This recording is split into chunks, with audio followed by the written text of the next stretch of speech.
Hello and welcome to episode 28 of the Niche to Profit Show here on the Vegas Video Network. Yeah. Okay, that was weak. At least he knew that. So collectible ephemera is our topic today, and it is not my niche. So I have brought on an expert you may know better as one of the Market Warriors from the PBS reality show by the same name, and we'll bring John Bruno on in just a moment.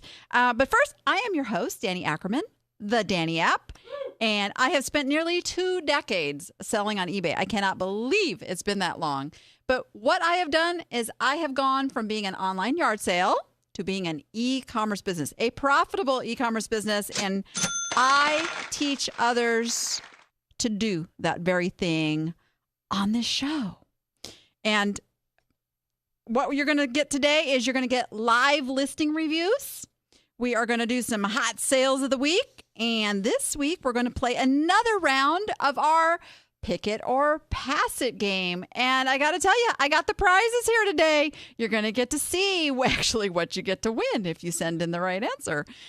So we're going to show you that in a while. But first, let me bring on my awesome guest, one of my most favorite people in the whole world, John Bruno. Hey, Danny, how you doing? Where's that applause? Where's the applause? Yeah. Come on. How you doing, Danny? I promised him applause. So, okay, just saying. Hey, John. How you doing, Danny? Good to be here. Nice to see you. I am so happy to have you on the show. This is so awesome. We got you set up, and we're going to talk about something that I know what it is, but I just have never dealt with it. It's not my expertise, but it is a very profitable niche. And that is ephemera. Ephemera. Everybody knows it. Everybody sees it, but nobody knows what the word really is or what to call it. I've had people tell me that sounds dirty. But it's not. Well, it can be. Some of it could be, but actually, no. You know, the best way to think of ephemera, if you've ever seen smoke from a fire or from a cigarette or a cigar, you see the smoke for a few minutes and then it dissipates and disappears.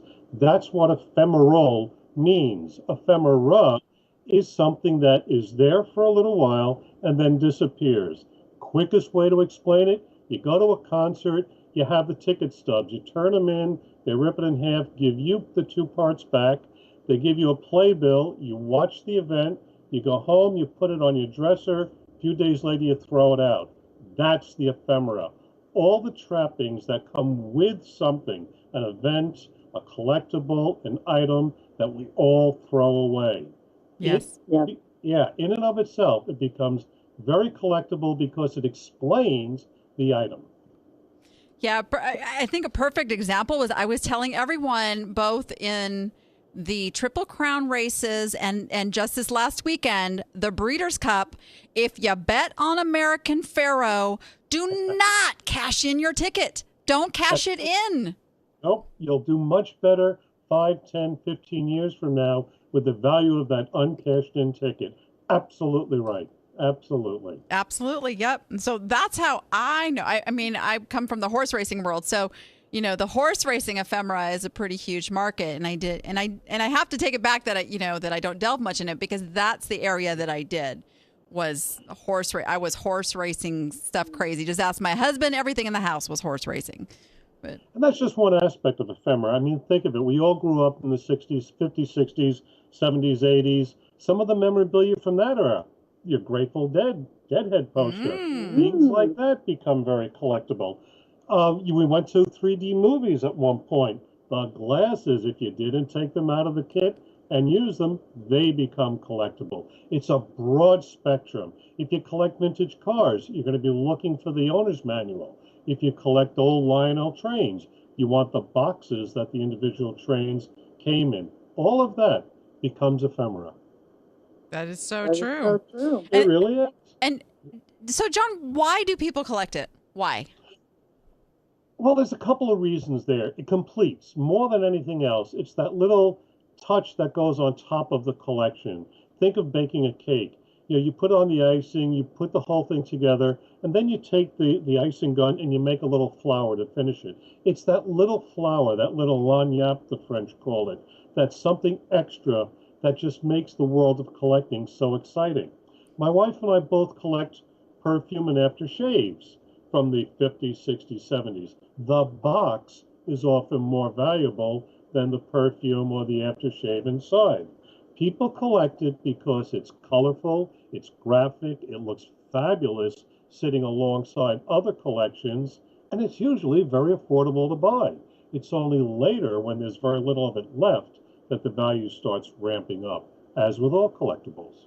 I've heard the same thing about, say, Lionel Train collectibles. The box, just the box, is worth more than sometimes just the train. Yeah.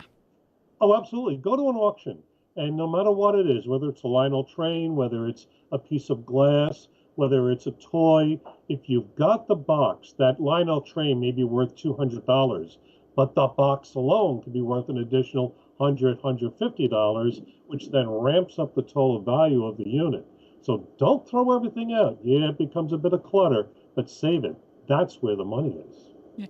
Would you say that's because, back in the day when people were getting these items and they were new in the package, that the packaging wasn't important? Like today, we just rip stuff out of the package and we have it. Yeah.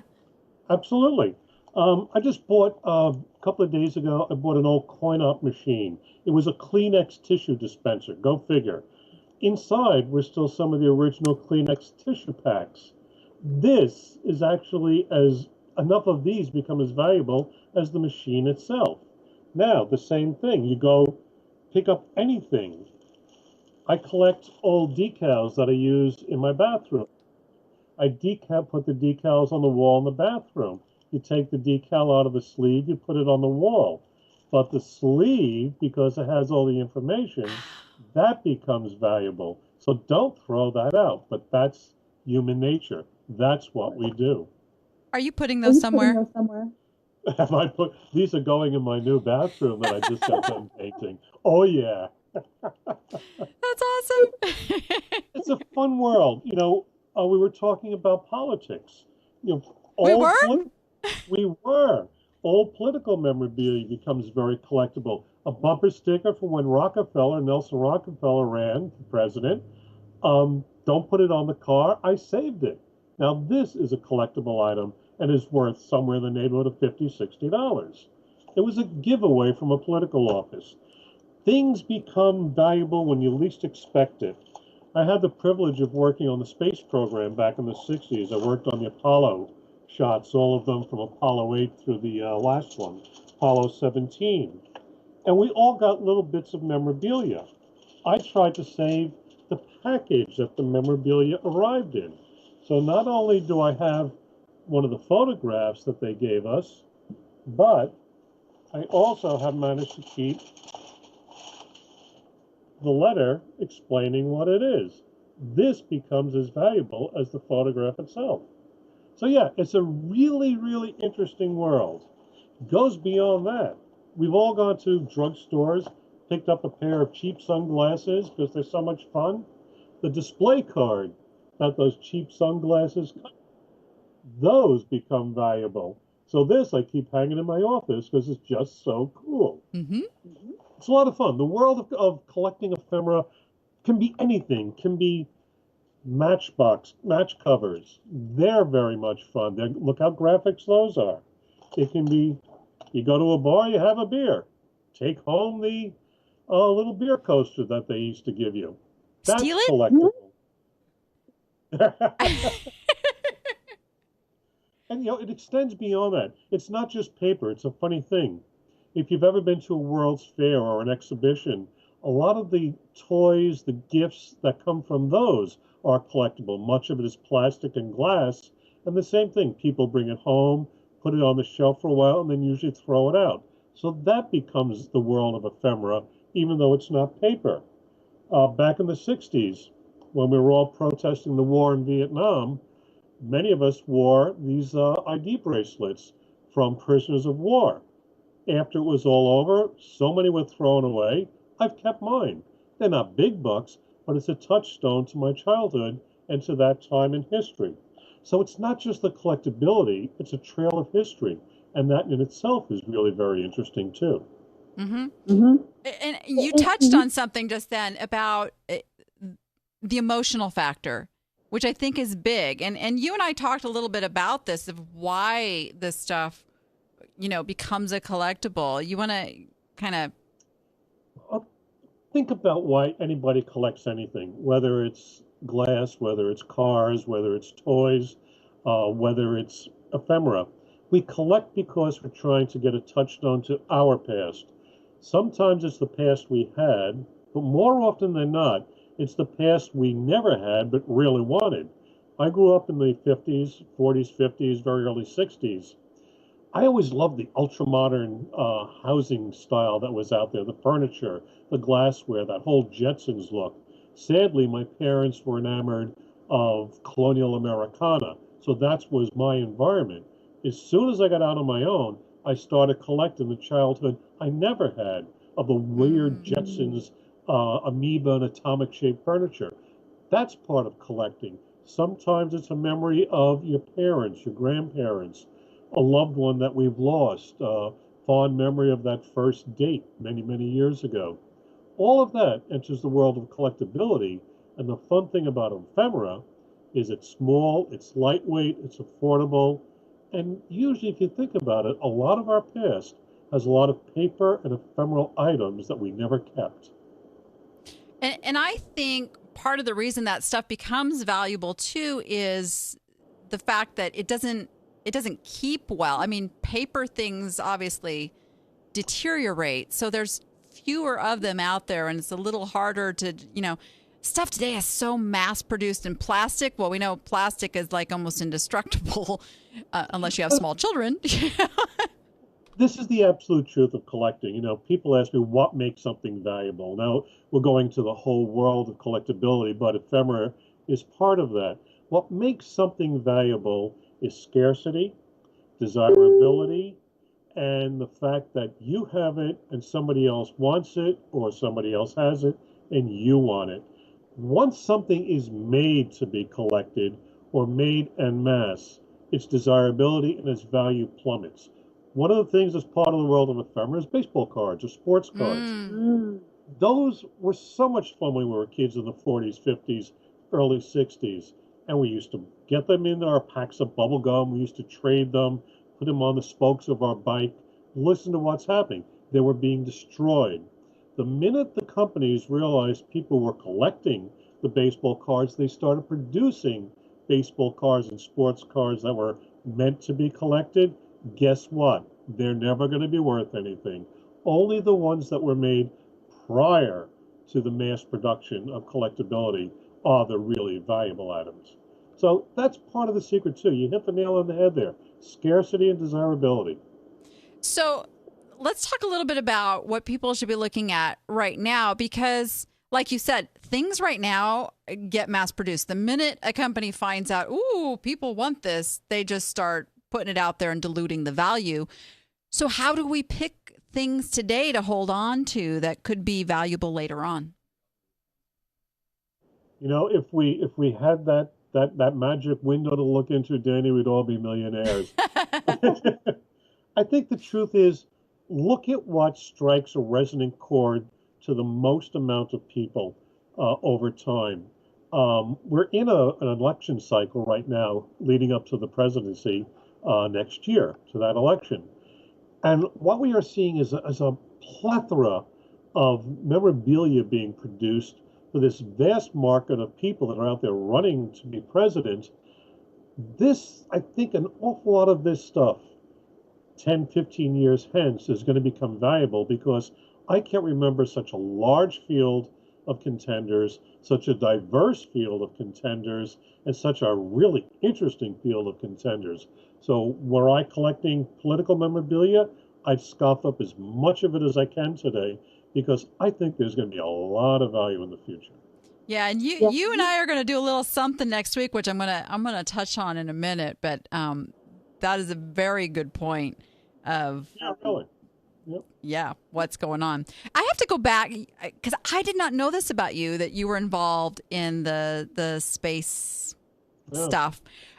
One of my best scores ever was we used to buy storage lockers back before Storage Wars came along. Back when you could actually find things in storage lockers, yeah. And Remember find things and the prices weren't inflated. Yeah. And we bought a locker. And the funny thing is, we bought the locker because we wanted the shelves in the locker. It's true. It's like, I wanted those shelves. I was coveting those shelves. I was like blinded to anything else in that locker but the shelves. So we bid $400 on this locker because I'd added up. That's, about what those shelves would cost, which is really stupid because I could have gone to Home Depot and got it. But there's something about buying a locker, right? Yep. So I bought this locker. And as we started unveiling the boxes, the woman whose stuff was in that locker had worked for NASA.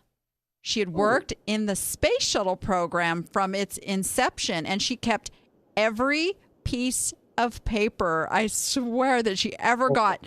The field passes, her awards for being a good employee, and she was a smart lady because she got every astronaut's photograph with signature. She got them to autograph. Oh, that's golden. My goodness, that's golden. You know what the creme de la creme was? Go ahead. There's a certain dude who doesn't sign anything, who somehow she managed to get his signature on a photograph. Neil Armstrong. Neil, my God, he signed nothing, of course. Yeah. Oh, that's phenomenal. Yeah. So she even got stuff that predated the space shuttle program. Yes. Oh, Maron, that's wonderful. What did you do with it? I sold it on eBay.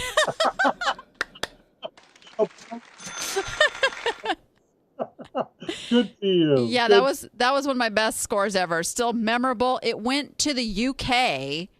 It was thousands of dollars. It went to the UK to a guy who I am sure made more money on it. Oh, absolutely. Every year it just goes up and up and up in value. It doubles, triples, quadruples every single year.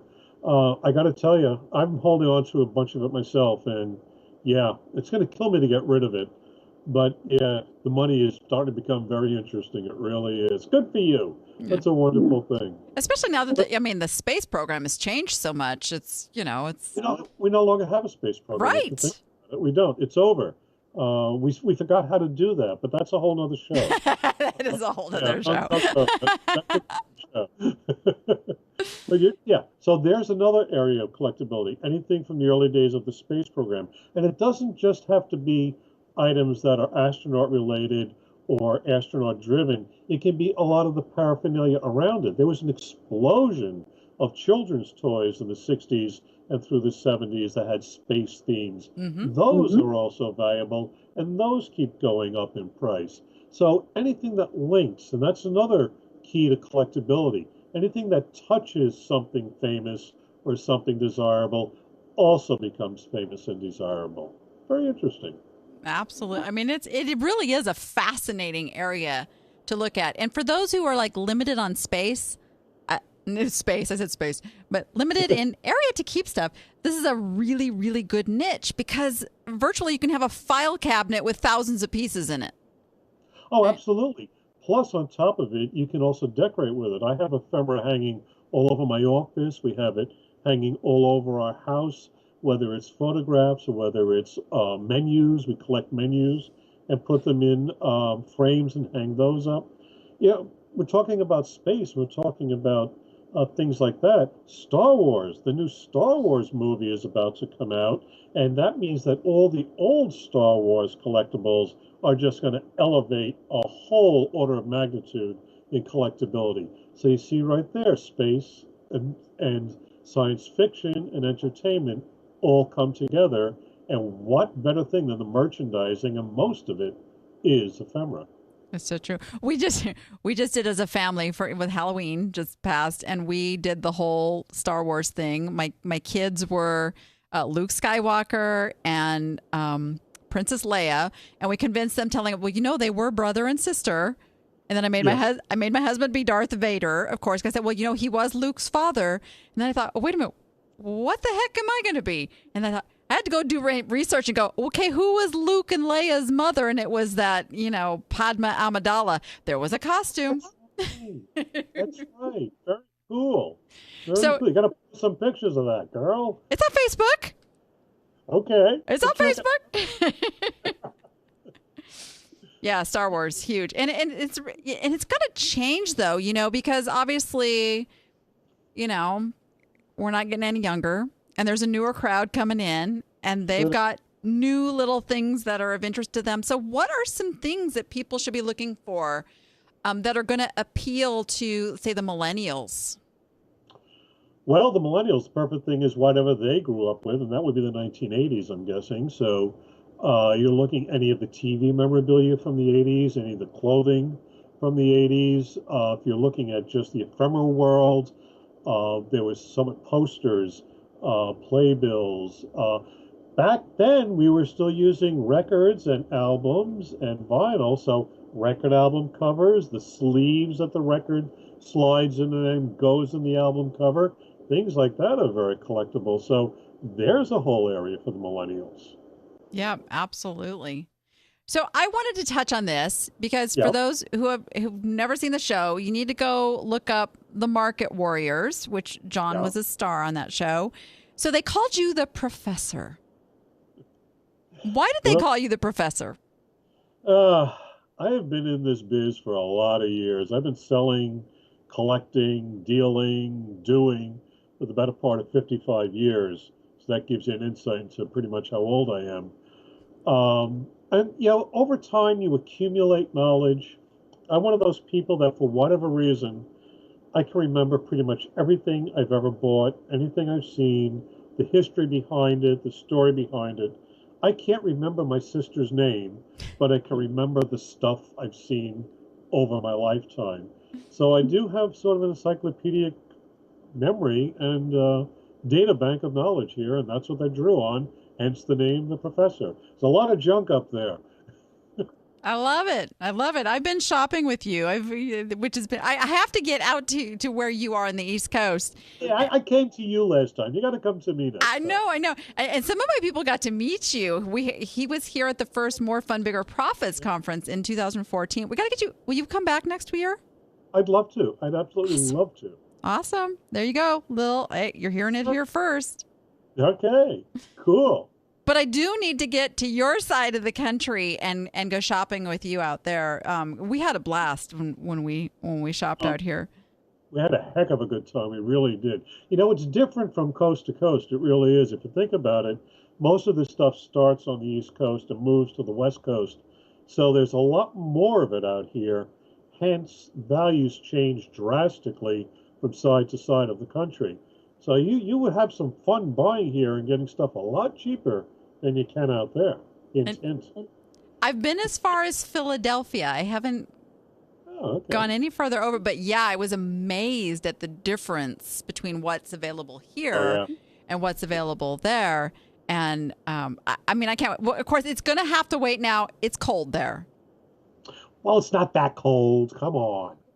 No. Come on. It's not snowing yet. John, Yeah. I'm a Vegas girl. I broke out my sweater today. Oh, my. It's like 60 today.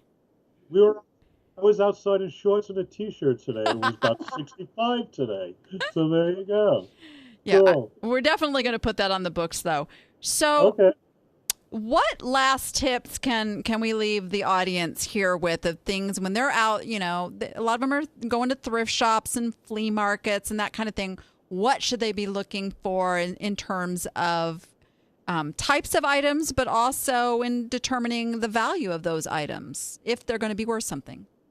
Let me tell you something, and you may not like to hear this completely, but buying anything like this strictly for profit is a bit of a fool's errand. You have to buy something because first and foremost, you love it.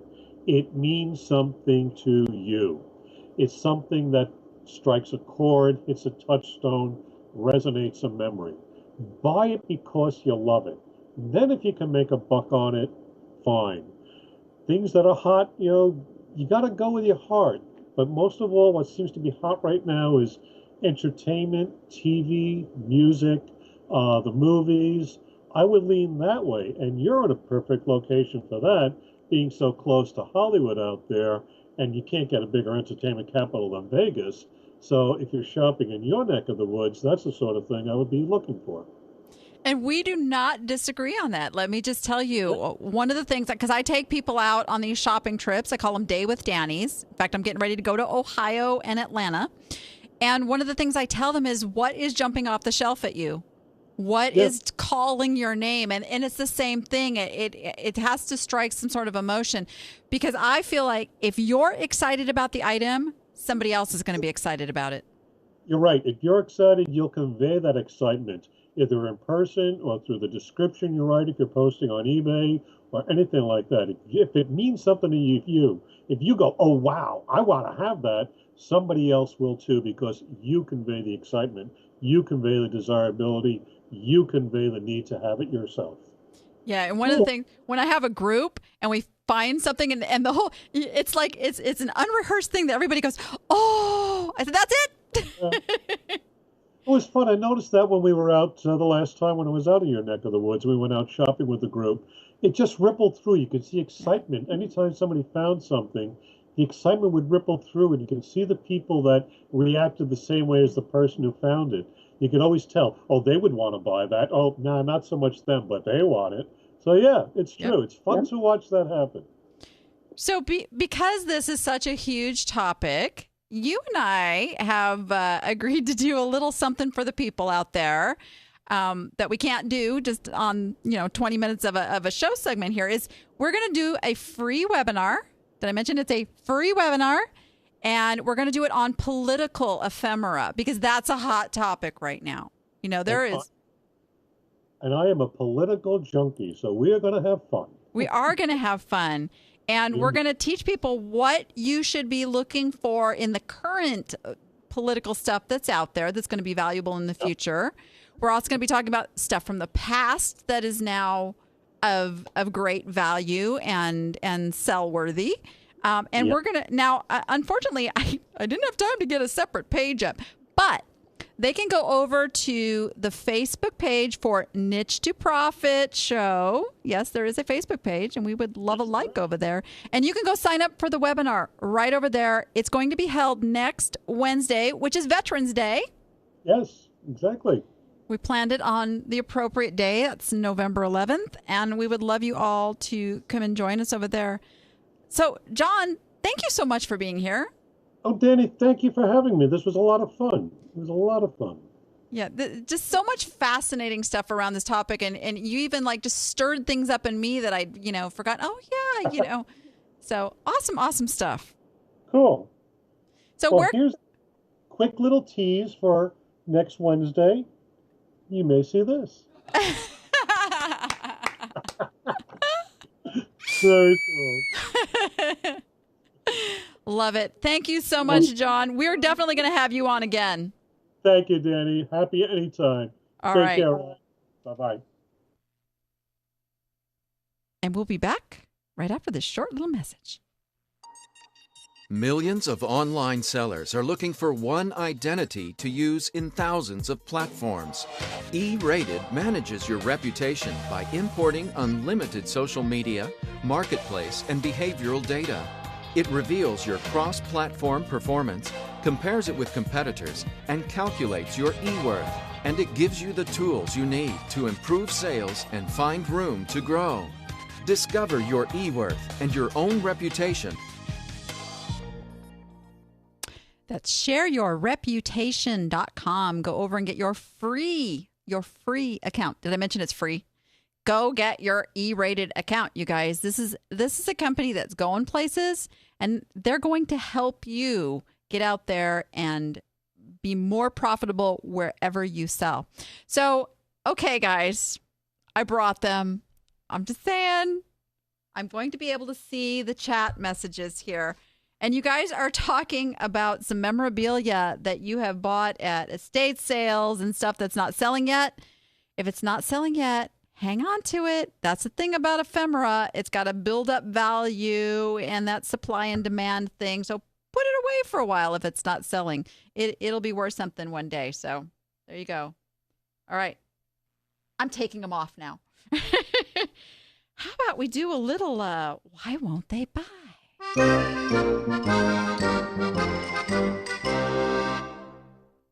All right. We got some good items this week. I'm excited. Let's go right to our first item, which comes from Billy Fry. Billy has a Cardew design teapot, Cat's Cat Tea, 2004 signed. That is the title she has. Let me just give you the item number for those that are just listening along. It's 2316-3303-1589. And she says she's had this listed for a very long time. She's tried everything. Well, I bet not. We're going to find out that today because I'm going to give you some clues on this. It's a real cute teapot. It's designed and signed by the artist. I have like 218 looks or views. And so something is wrong. I also have 5 watchers. Yeah, it's an adorable teapot, by the way. So I did a little research before the show, and I went to a site called Merchant Words. And Merchant Words works off of what are people putting into Amazon to search. Now you're saying, but this is an eBay item. Yeah, shoppers are shoppers. So whatever people are putting on Amazon, you can guarantee that people are still putting that same grouping of words over on eBay. And what I found was that what people are doing when they're looking for a Cardew teapot is they're putting in the full artist name. They're saying Paul Cardew teapot because the artist is Paul Cardew. And you can see this in her picture. There we go. You can see that it is a Paul Cardew. So you want to use Paul Cardew teapot. I take out the design. This is the thing. Be careful of taking directly off of an item and using all the words they're using because you have to think like the buyer and what do they even know it's Paul Cardew design? They probably don't know that. They probably just know that it's Paul Cardew. They know they saw this cute little Paul Cardew teapot somewhere and that's what they want. So Paul Cardew teapot cats. I wouldn't say cat's cat, just say cats.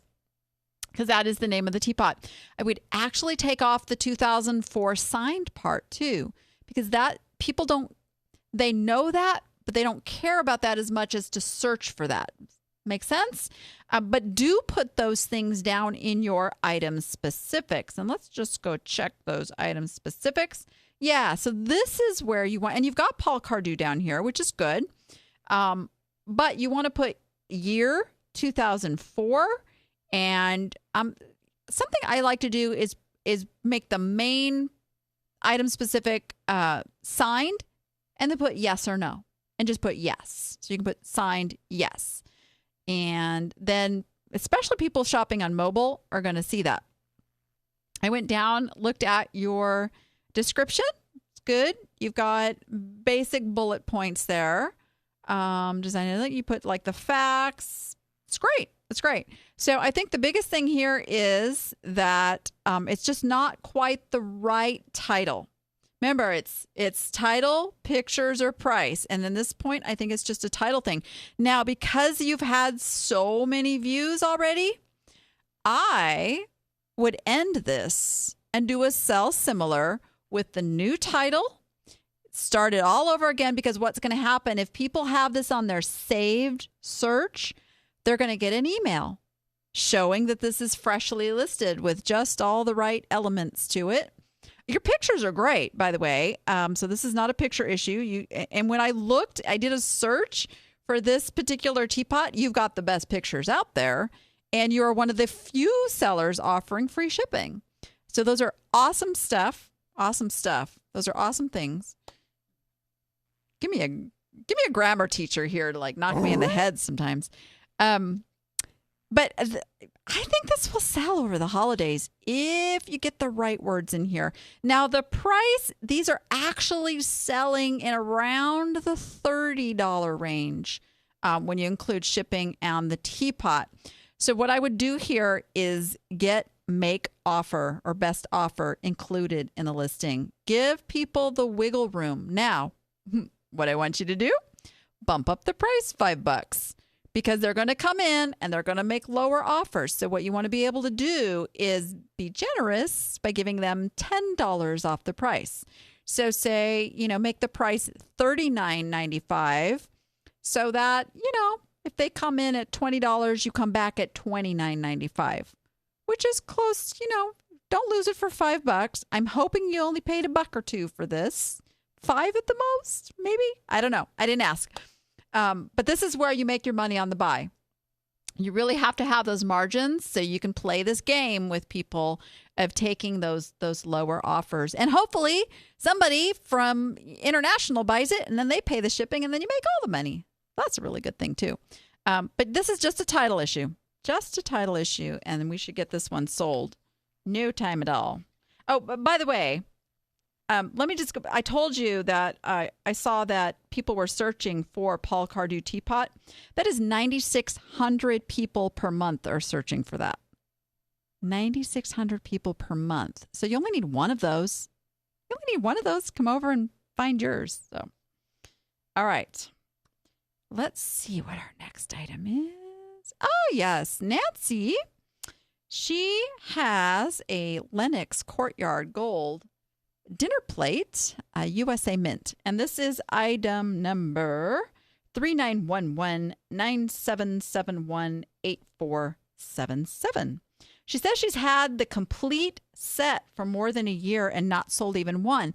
Now, if you guys listened to the show when I had Diva Dawn on here, who sells a lot of dinnerware, she has tested and found that including free shipping is not the way to go on dinnerware. Especially when you have multiples.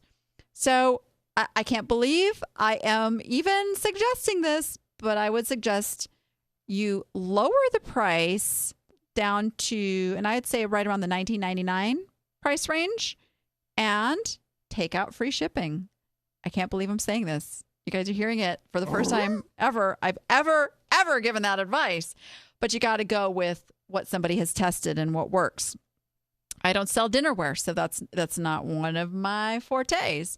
One of the other things too, even though it's Lenox, even though it's a great brand and it's a good set, it is not one of those sets and one of those patterns that sells really well.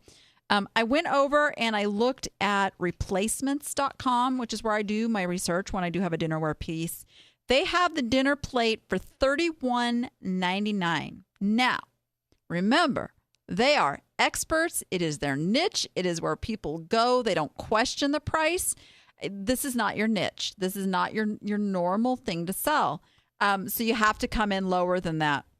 So I think $19.99 plus shipping would be a good price point for the dinner plates. And then go back into your other pieces. Now, Dawn did say on serving pieces, that sort of thing, free shipping, fine. But on things where you have multiples, take the free shipping out.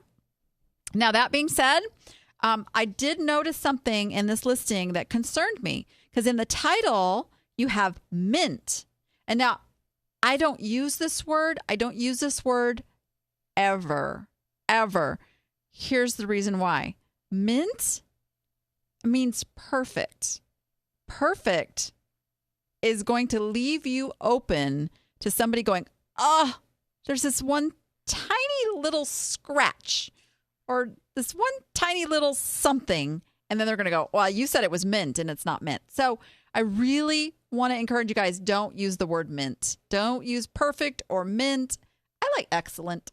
I like excellent condition or like new, if it truly is in like new condition. So be very, very careful with that. But you say mint in the title, and then in the condition it says, I don't see any sign of usage. That is much different than mint. So be confident about your condition. If you look at something and it truly is in like new or excellent condition, be bold and say that.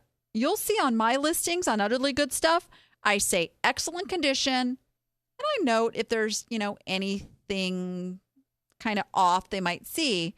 But if it's not excellent, it's good. And then I list what was wrong. So I have excellent, good, and as is condition. Those are my 3 condition places. But be confident. Whatever you put there, don't just say, I don't see any sign of usage. Because then they're like, well, I mean, do you need glasses? Or how do we trust, whether you saw it or not? People don't like that. Be very confident, and then your buyers will be confident in their buying. Let's see. What I my notes. I got notes this week about this stuff. Oh, when I went down to your description, let's just go down there. So here's another rule of thumb. More bullet points and facts about the item for sale than you have terms of service. So most of this listing here this is all TOS here, terms of service. And that is a turnoff to buyers. So you don't want to make your buyers jump through hoops. You've got return policy here that already telling them there's going to be a 20% restocking fee. Don't put this in here. Leave this out. Take all of that language out of there because there is a place for that. It's in shipping and payments, should be the return policy. There you go. That is where you want the particulars about your return policy, not in your description. Okay? Your description should be the description. It should tell them why they want to buy this item. Give them the benefits. You got to sell the benefits. How awesome is this going to look on their table? Or is this replacing that long lost piece of Lenox Courtyard Gold? Remember, people are buying the solution. They're buying what the item does for them, not the item. And that's why I talk a lot about emotion. When it's an emotional piece, they're fulfilling that need.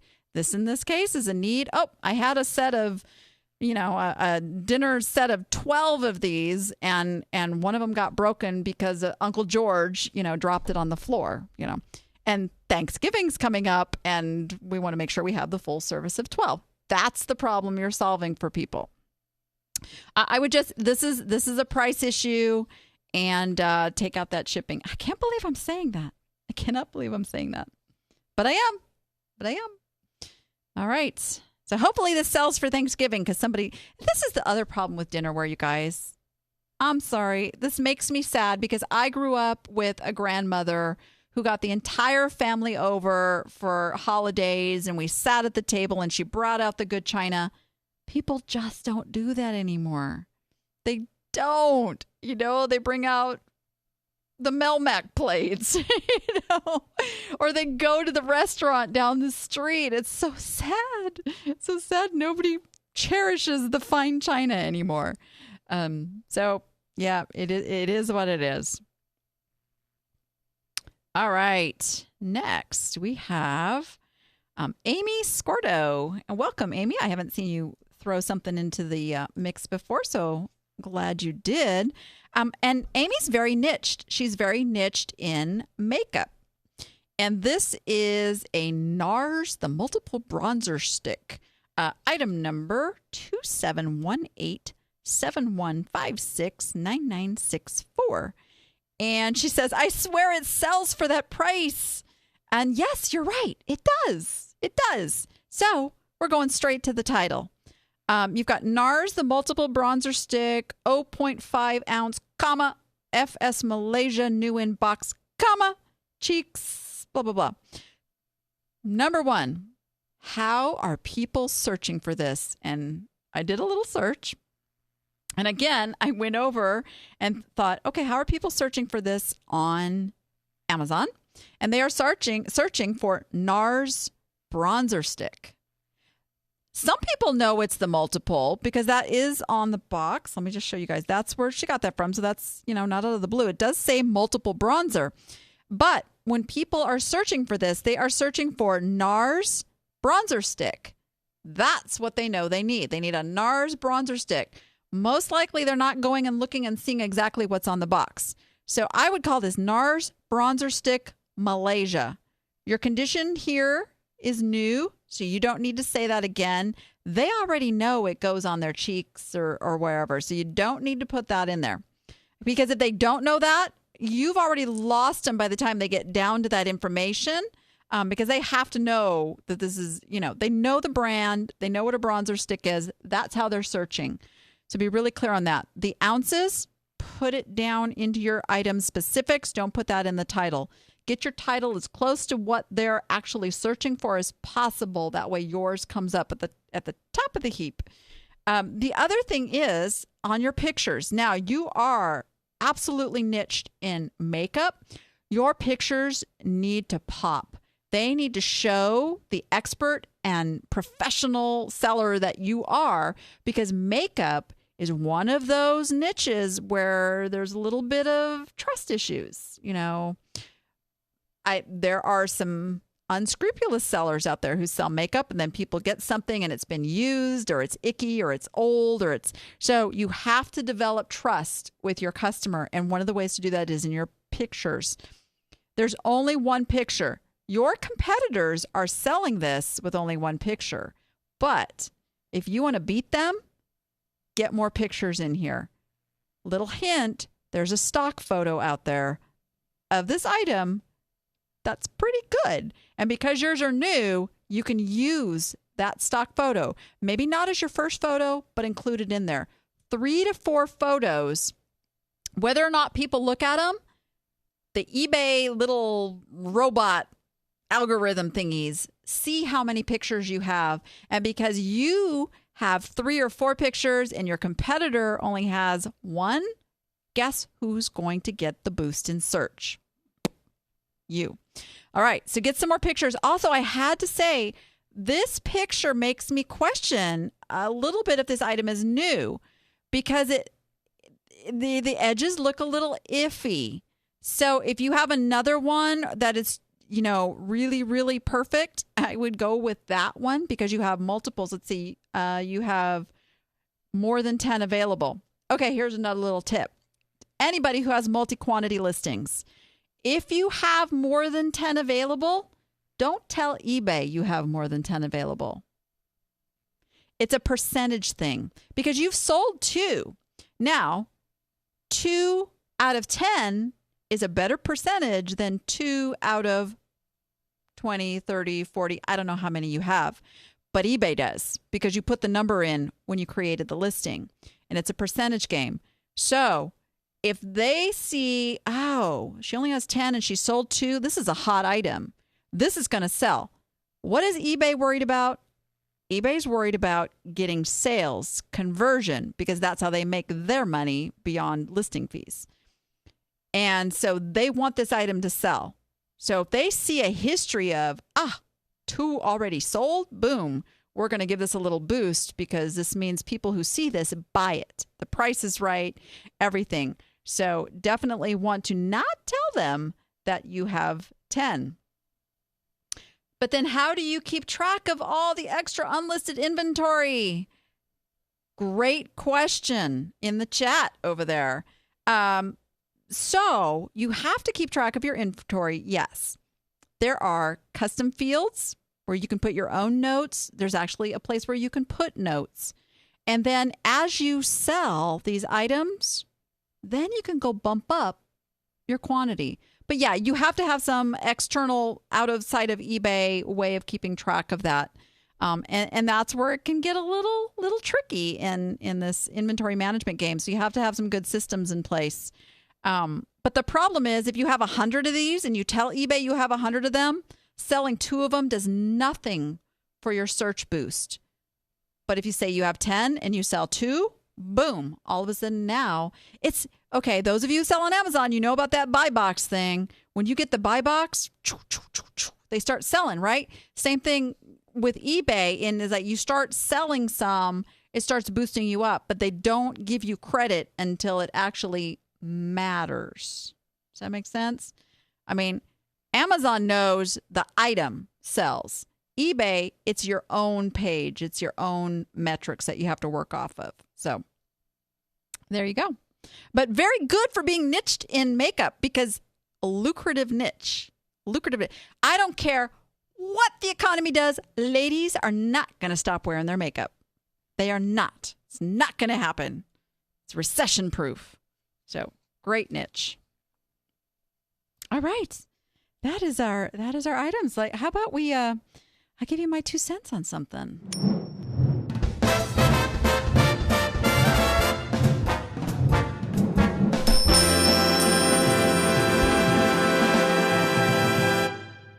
All right.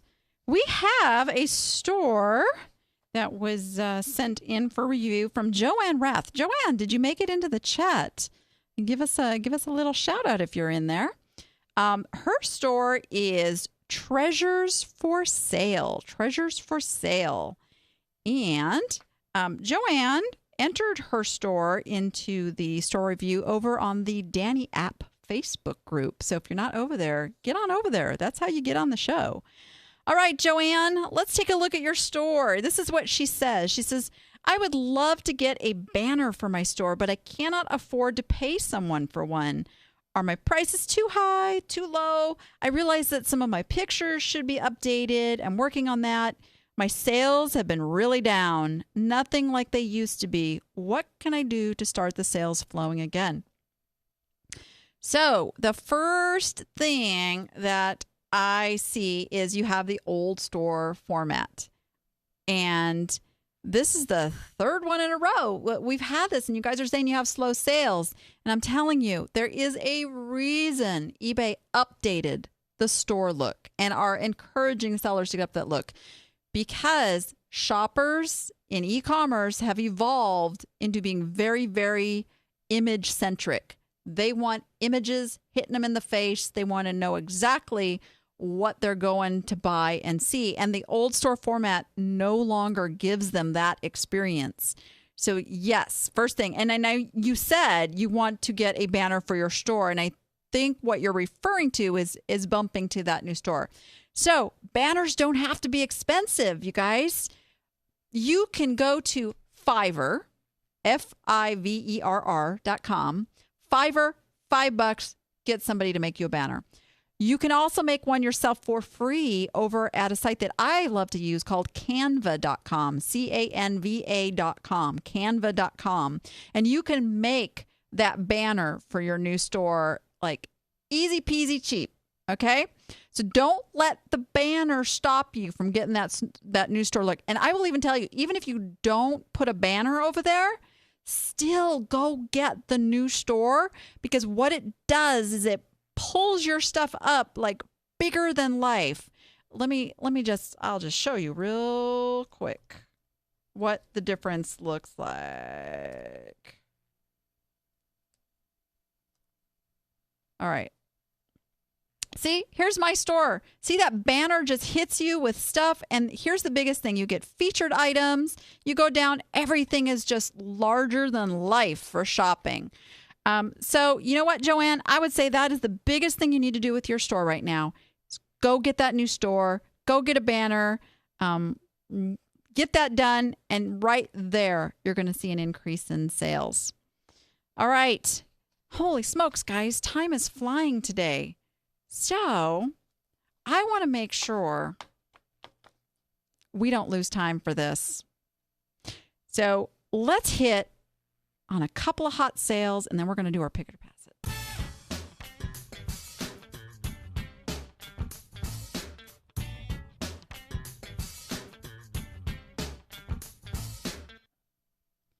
All right. Hot sales. Okay. So I am going to highlight this one because it brings up a very good point. This is from Sharon of Funsational Finds, and this is one of many toys going international in the last week. She made up to $9 more on this item since it went international, and they paid the calculated shipping rate, which covered the shipping that she had for U.S. So there's a lesson in this. This is the Disney Pixar Toy Story 3 Evil Dr. Porkchop remote control vehicle. Here's the thing. International, they don't see the Disney movie releases the same time we do. They get them a year, 2 years later. Well, guess what? I'm thinking Toy Story 3 is hitting over there right about now, and it's a hot toy for the holidays. So, yep, $30.99 you guys are going, but that's not like such a huge score. Hello. They've sold 5 of them. They've sold 5 of them, and they buy all of their stuff wholesale. So I imagine their margin on this was about $20 a piece. Yep. Great job. All right. I know you guys don't want me to run out of time for Pick It or Pass It, so we're gonna jump to that.